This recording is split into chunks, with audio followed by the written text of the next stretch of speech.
As a household, we've made the conscious decision not to have a car, which means we do most of our travelling by bike or public transport.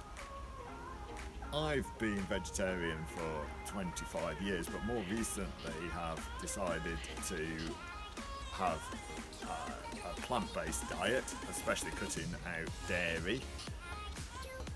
We, as a family, have a renewable energy supplier for the house called Ikson, and they also build new sources of renewable energy, which is good. And also, I don't really buy many clothes. One of the things I've done is swap to refills of washing up liquid, laundry liquid and shampoo. Around the home, I've switched to environmentally friendly toilet paper and compostable cat litter. That's for the cats, not me. This is probably an overlooked ecological tip and not for the timid. Many of us have fruit and vegetables in our gardens, which is wonderful and sustainable, but we're ruthlessly killing off a prime source of organic protein, snails. There's a reason the French prize these creatures as a gourmet dish, escargot. You will pay a rather high price to enjoy a plate of snails in a good French restaurant, but you can have even more delicious ones by doing your own snail roundup. I highly recommend the video by Chef Gordon Ramsay.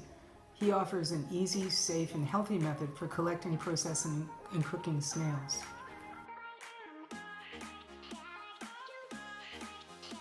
Hello!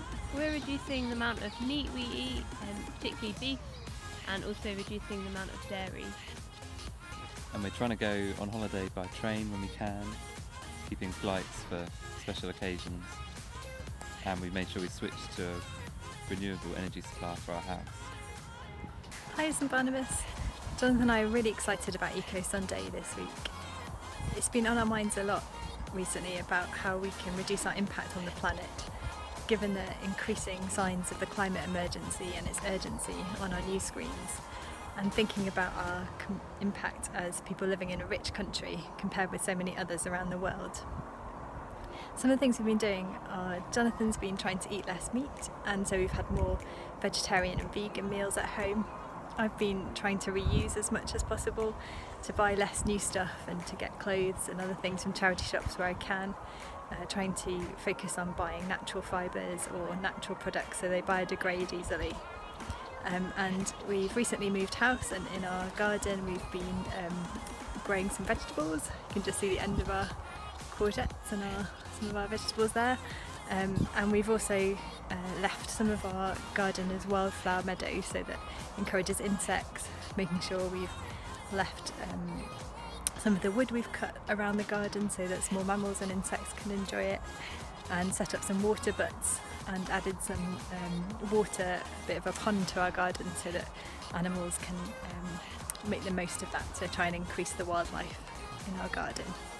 And some of the things we're still working on in our new house are around thinking about our energy use, whether we could introduce some solar panels or change our boiler for something more with lower impact on the environment, and also thinking about our transport use and how much we use the car or fly.